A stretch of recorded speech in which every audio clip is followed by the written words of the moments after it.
I wanted to talk about bad tropes done well. Tropes that I absolutely hate, but when they're done well. I recently did make a video of tropes and things that I hate. I'll have it linked down below in case you missed it. But in that video, I chatted for like 20 or so minutes about all the things that I do not like reading about. And in today's video, I'm kind of going to follow that up with talking about some exceptions that I've made over time. Tropes that usually don't work for me, but in this specific instance, it did. First up, I have Baking Me Crazy by Carlos Sorensen. So this is like a really tiny, quick little read. This book is literally like less than 200 pages and happens to be, it has Love at First Sight, which is basically like Insta Love. This series of sorts, like it's a companion series of a couple of books, is literally called a Love at First Sight novel. Don't ask me why I originally picked this up, mostly because I just didn't realize what it was until I actually had it in my hands.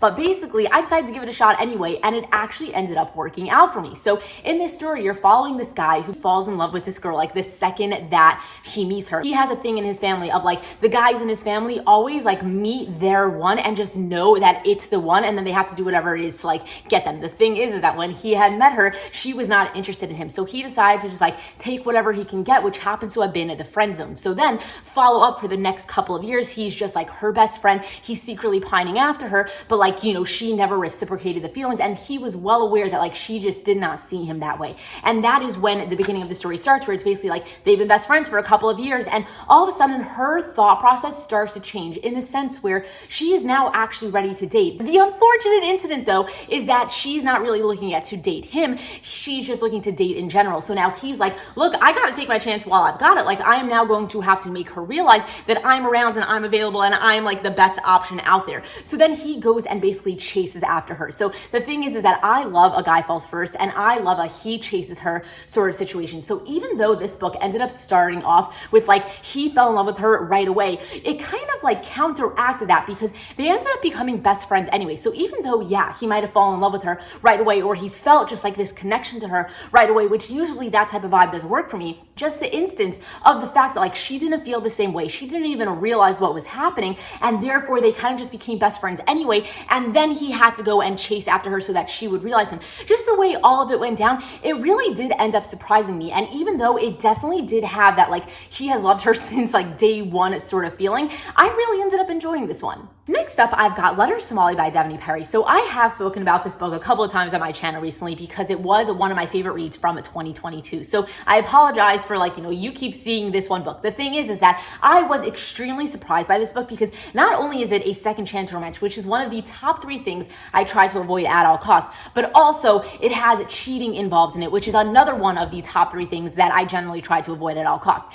The thing is that The Birthday List, which is the first book in this duet where you're following a different couple and all of that sort of stuff, it's like its own romance. I really fell in love with this couple when I got to meet them originally in that book. And even though I knew their situation and like it's not really my type of situation that I generally like reading about, I kind of was like invested enough that I'm like, you know what? I think I want to like make an exception for this and just give it a shot because I'd really like to see how they work out their issues. So I did give it a shot, and oh my God, am I happy that I did it, because I have a large feeling that I'll never find another second chance romance that will work for me the way that this book worked for me. So happens to be in this book, these 2 people, they were married, and you kind of get to see it in the first book in The Birthday List, how they were having a lot of issues, and then the girl, like the wife, ended up cheating on her husband. It happens to be though, when you get to this book, you kind of find out that they were separated at the time. They weren't even living together, and it also had some sort of misunderstanding, which is another thing that I don't really like reading about when it's miscommunication, misunderstandings, things along those lines. But either way, they weren't in the best of spots at the time, so she ended up having a one-night stand with somebody else, and that's kind of what officially blew up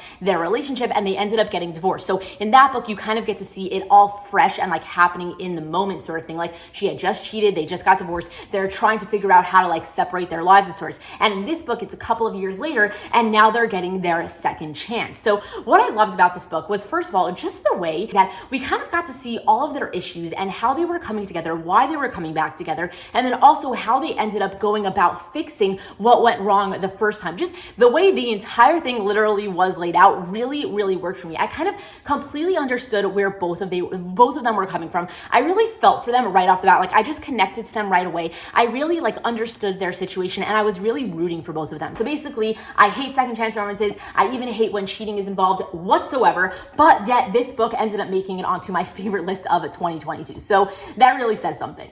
The next thing that I wanted to talk about, I feel like some people might consider a spoiler because it is something minor that ends up happening later in the book. So if you don't want to have any spoilers whatsoever for Josh and Hazel's Guide to Not Dating by Christina Lauren, then maybe skip to the next book that I'm talking about, because I don't want to spoil it if you don't want to hear it. But with that said, I'm about to say it. In this book, there is an accidental pregnancy, and it is one of the only times I've ever read an accidental pregnancy in a romance book that actually worked for me. So like I had said in my previous video, usually I don't like reading books that are all about accidental pregnancies. Like I just don't want to watch somebody like be pregnant. That's not the type of book that I want to read about. And then also I don't really like when accidental pregnancies is kind of the push that the couple gets in the middle of the book when they're in their fight moment, and it's kind of the thing that ends up bringing them back together. But happens to be in this book, you're following like a friend to lover situation, and throughout the story they're slowly falling for each other, and then one night they end up getting drunk, they have a one night stand, and that is kind of the first moment that ends up pushing them towards the second half of the book, where it's like, okay, well, I'm kind of feeling this, are you feeling this, should we stay in the friend zone, do you want to move forward, all of that sort of stuff.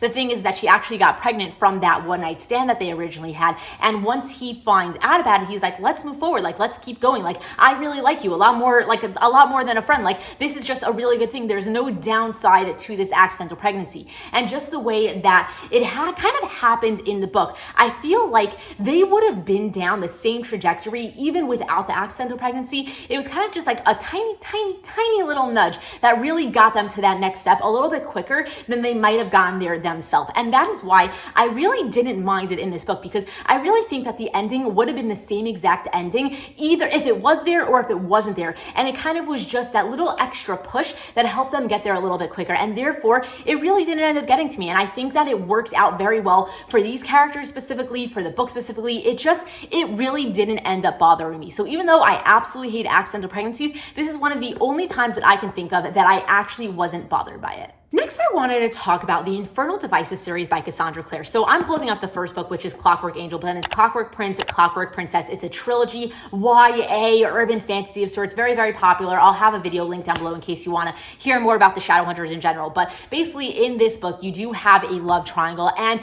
it is the only, well, maybe not the only, but it is one of the only love triangles that I can think of that was done so freaking perfectly that I actually absolutely loved it. I don't really want to give away any spoilers because this is a trilogy, but there is a love triangle, like very heavy love triangle in this book. Like the entire series is more or less about like, you know, these two guys after this one girl and like who's she gonna choose, back and forth, all that sort of stuff. But the way that it specifically played itself out, like literally every element that was added into this book to make it play out exactly the way that it played out worked out so freaking well for me. And not even like, oh yeah, I liked it for what it was, but oh my God, did I absolutely love it. Like the way that it ended, the way that it just played itself out, every single thing about it, it was just so freaking good. I read this book twice, loved it twice, and oh my God, do I stand by the fact that even if you don't love triangles, but you are down to give them a try, please give this one a try, and please do not let this like idea in this series be the reason that you don't read it. It's like, oh, I don't like love triangles, I don't want to read that series. Oh my God, no, please don't say that, because this was such a freaking good love triangle, and this is the reason why other love triangles do not usually work out for me, because they're never done this well. The next book I'm going to be talking about, again, might be slightly spoilery because I do want to mention some things that happen in the third act conflict, but I'm going to keep it extremely basic. So if you don't really want to hear anything whatsoever about the third act conflict in The Deal by Elle Kennedy, then maybe skip to the next book that I'm talking about. But really, I am going to keep this very basic and not give any details, so I'm sure that you can listen to it, but you know, I'm warning you, okay? Anyway, I'm starting right now. So in this third act conflict, you do have a third act breakup, which I don't like, that has a I'm breaking up with you to save you sort of situation, which again, really don't like. And then on top of that, it's lack of communication, because it all could have been avoided if they just communicated with each other, which again is something that I very much do not like. But happens to be in this situation specifically, I really don't see a way that it could have gone down differently, because if I was in her shoes, like I completely understand why she acted the way she acted. Like I'm like, yeah, if you would have opened your mouth, you could have avoided all of this, but also like I totally understand why you didn't. And it wasn't extremely random. It was something that was really being built up throughout the entire book, and it was kind of like a catalyst at the end. It wasn't just like randomly thrown in there. I really saw where this came from. I really saw why it happened, and it really made sense to me. And I really I understood why she acted that way. And then what I loved about it also was the way that he reacted to it. He just didn't like give up, be like, oh, I'm so mad at you, I'm gonna go like run away and like, you know, act bad and just like forget that you existed because you broke my heart. He's like, no, I don't believe you. Like there is something off here, and I'm going to to get to the bottom of this because I love you and I know that you wouldn't do this to me unless you had a reason. So then he goes and finds out that reason, and just everything that he does in the moment when they're broken up to try and like get her back and figure out what's going on was so adorable, and it just made me love him more. And even though, yeah, it all could have ended up being avoided if they just spoke to each other, because like it ended up being a complete miscommunication of sorts, I just think that the way it worked itself out was just like it was like I don't see a different way that it would have worked out. Like that is how it worked out because it just felt very realistic to me. And even though like the third act conflict was a little bit over the top, it wasn't random for the story. It was something that was being built up. It ended up happening. It worked itself out in a very natural way. And not only just was it natural, but also it really made me end up loving the characters a lot more because of how they ended up dealing with this situation. So just because of all of that, that is the reason why I ended up making an exception for some of the things that I generally hate reading about. And oh my God, am I proud of myself that I kept that so spoiler free. The next book I wanted to talk about is King of Wrath by Anna Hong. So in this book, you're following a situation where this guy is being blackmailed to marry this girl. So it's an arranged marriage, except she's not aware that the guy that she's arranged to be married is being blackmailed into it. She just thinks that like he accepted this proposal, and therefore there's a very like enemies to lover sort of situation because he doesn't really like treat her very nicely because he's obviously being blackmailed into this situation, and therefore she doesn't really like him because of the way that he's treating her. And then it's also an arranged marriage, so throughout this entire book you kind of get a forced proximity and enemies to lovers, slowly but surely they're gonna end up falling for each other sort of situation. The thing is that in my previous video, one thing that I said I don't really like reading about is lies and deceit, and happens to be the fact that he was lying to her this entire time about the reasons why he's in the situation of arranging to be married to her ended up blowing up in his face later on because he was obviously like lying to her the entire time, and therefore obviously she was going to find out about it eventually. So I generally don't really like reading about storylines that go that way because I just see where it's going. Obviously it's going to blow up in his face if he doesn't really tell her himself early on in their relationship of sorts, and therefore like usually it doesn't work for me, but just the way that it was done well. So usually, yeah, I don't really like reading these storylines, and this ended up being one of those very classic storylines, but just the way that I guess I ended up connecting to the characters right away, I was really liking the romance. I was really having a great time with it. Even though I knew where it was going, I knew how it was all going to play out, I feel like it ended up playing out pretty nicely for what it was. So this is one of those exceptions where it didn't necessarily do something extremely different that made me give it an exception, but it's more of like for what it was, I really ended up enjoying it, even though I usually don't generally like these type of storylines. Does that make sense? And the last books that I wanted to share with you for today's video is Protecting You and then Fighting for Us by Kara Klinsley. So this is the first and second book in the Bailey Brothers companion series, but specifically you do have to read these two books together, even though the rest of the series just follows like a single romance in each book, even though they're all interconnected of sorts. But anyway, this is kind of like a really tiny book. It's kind of an origin story to where this couple really started off and how they got to where they are at the beginning of this book. So in this story, you get to meet these two childhood best friends that end up turning into lovers at the beginning of this story. Like they finally get that moment where they're going to tell each other how they feel and they start to date. But at the end of this tiny little novella, an external factor ends up happening that ends up pulling them apart for 8 years. And that is where you jump to this book where it's now 8 years later and this girl has been waiting for this guy the entire time, and now they're going to try to get their second chance, except he came back very different than how he was at the beginning of this book because of how this book ends and where he ended up having to go, and therefore he just doesn't really think that he is good enough for her. So he keeps pushing her away and she's not going to let him push her away. So therefore she is going to fight for them. And that is more or less the gist of the story. So there is a lot of stuff going on in these books that generally do not work for me, but just the way that it ended up working out in this situation specifically is why I ended up making an exception and why these books ended up being one of my favorites from last year. So let's do one thing at a time. First of all, one thing that I had complained about in my previous video of what I generally don't like is when you have third act conflicts where the couple ends up breaking up and they're apart for longer periods of time than you actually got to see them together. And then at the end of the book, you end up getting to see them come back together and then they get their happily ever after. But I always feel like it's not balanced when that type of situation happens because I want to see that they can still work after all of that time apart. And what really worked for this book is even though they did have a third act breakup in this book, it was an external factor, first of all, which is something that I always end up liking. Like if you're going to pull the couple apart for whatever reason, reason, make it an external factor, not something that had to do with them specifically. So that was one thing of what I really liked about this third act breakup specifically. But then also it was balanced in the opposite way of how I generally see it balanced. And therefore you got to see their origin story. You got to see them fall in love. They end up getting pulled apart for a long period of time. But then you get an entire book of seeing how they're going to make it work after the fact, which is what usually you don't get to end up seeing when you get those type of third act conflicts in most stories. So I feel like this is like exactly what you should do if you're going to break up your characters for a long period of time. And that is why I really loved how that situation specifically ended up working itself out. And then on top of that, this is also more or less a second chance romance. You do get to get their origin story of where they started out, but then the majority of their romance is following them in their second chance moment. And the thing is, I don't usually like second chance romances, but I think one reason, well, I have a lot of reasons for not liking second chance romances, but one big reason is that I don't ever feel like it's fully balanced of getting the information. It's like,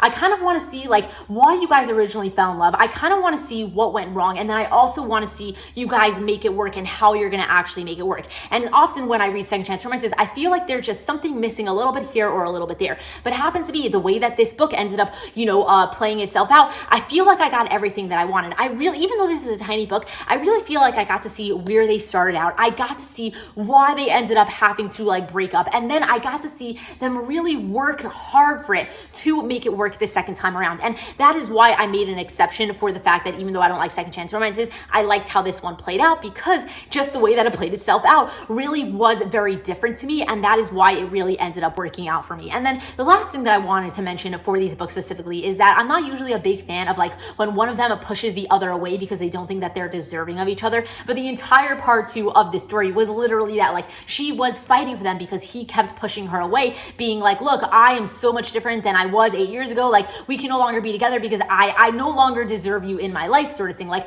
I am so messed up and I'm not the person that you knew. And yet she still fought for him. She got to know him again as he was. And yet they still, like, they continued on with like their relationship, trying to make it work and of sorts. And I really did like how this ended up playing itself out, because first of all, that was the whole like idea of the book. Like, it wasn't like, oh, he was like being stupid at the end in a third act conflict and he's just like pushing her away because like, he didn't think he was good enough. That was what the entire book was. And he came back thinking he wasn't good enough. And you totally understood why he felt that way, because he was really messed up from his time away. And then throughout the book, you kind of slowly got to see all of his struggles, him dealing with like everything that he was dealing with and trying to work on himself and things along those lines. And you really got to see it being built up, and you really got to see why it makes sense in this situation. And I really liked how she kept fighting for them, even though like they were both dealing with so much because of the 8 years that they were separated. So even though I don't generally like that general type of like way things go, I really did like it in this situation. So it wasn't another exception that I made of something that I don't generally like, but yet it somehow worked out for me in this particular situation. So with that said,